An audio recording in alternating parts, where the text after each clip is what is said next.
একটা বক্তব্য শোনাই আপনাদেরকে প্রথমে।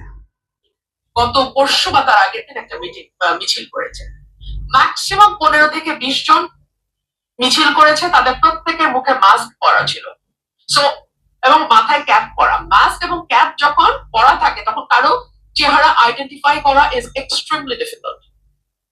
আমি খবর নিয়ে দেখলাম সেই মামলায় 150-এর উপরে আসামি করা হয়েছে। মিছিলে ছিলই 15 থেকে 20 জন, 150 জনকে আসামি করা হয়েছে। এবং এই আসামি কেন করা হয়েছে জানেন? বাণিজ্য করার জন্য।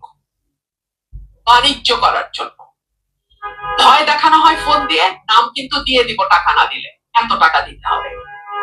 এবং লোকাল বিএনপি লিডারদের পুলিশের সঙ্গে ডিরেক্ট কানেকশন থাকে, পুলিশের সঙ্গে টাকা পয়সা লোকাল বিএনপি লিডাররা ভাগ বাটোয়ারা করে। আর শোনা দরকার নেই। আমি আসলে এটা দেখালাম এই কারণে, কিছুক্ষণ আগে একটা খবর আসলো, সেখানে দেখা যাচ্ছে যে অপরাধীর রাজনৈতিক সামাজিক পরিচয় দেখা হবে না, ডিএমপি কমিশনার বলছে। এটার সাথে ওই রুমিন ফারহানার মানে বক্তব্যটা সামঞ্জস্যপূর্ণ।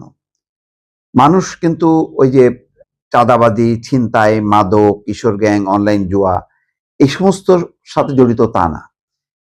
বাংলাদেশে এখন সবচেয়ে বড় একটা এই অপরাধের তালিকায় যুক্ত হয়েছে, সেটা হচ্ছে মামলা বাণিজ্য, যেটা ইউনূস সরকারের সময় থেকে শুরু হয়েছে। তার আগে তো ছিলই, আওয়ামী লীগ আমলটা টেনে লাভ নেই। এখন দেখেন ভাগ্যের কি নির্মম পরিহাস। আরো একটা রিপোর্ট তো প্রাসঙ্গিকভাবে বলা যায়, সেটা যে যেমন বলা হচ্ছে যে ঢাকা বিশ্ববিদ্যালয়ে গণরুম, গেস্ট রুম বন্ধ হয়েছে, ট্যাগ দিয়ে নির্যাতন থামেনি আওয়ামী দোসর দিয়ে।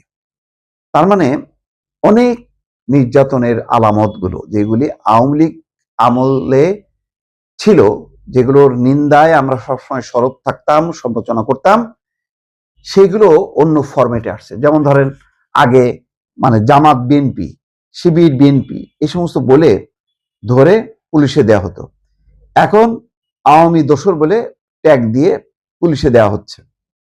আর মামলা বাণিজ্য আগেও এরকম, একজন নেতার বিরুদ্ধে, হাবিবুন নবী সোহেলের বিরুদ্ধে 450, সুলতান সালাউদ্দিন টুকু যিনি এখন প্রতিমন্ত্রী 350, এগুলো নিয়ে আমরা কত কথা বলছি, প্রতিবাদ করছি।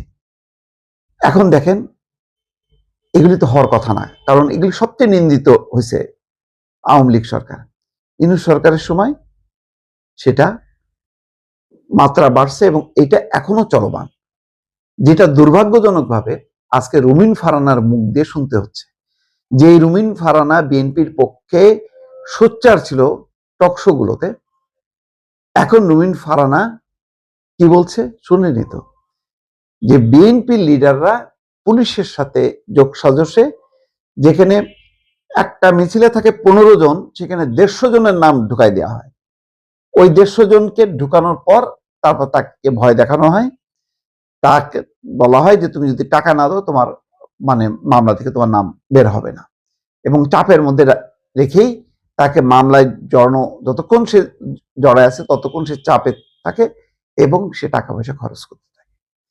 এই ঘটনাগুলো তো ঘটছে, যেটা রুবিন ফারহানা বলছে।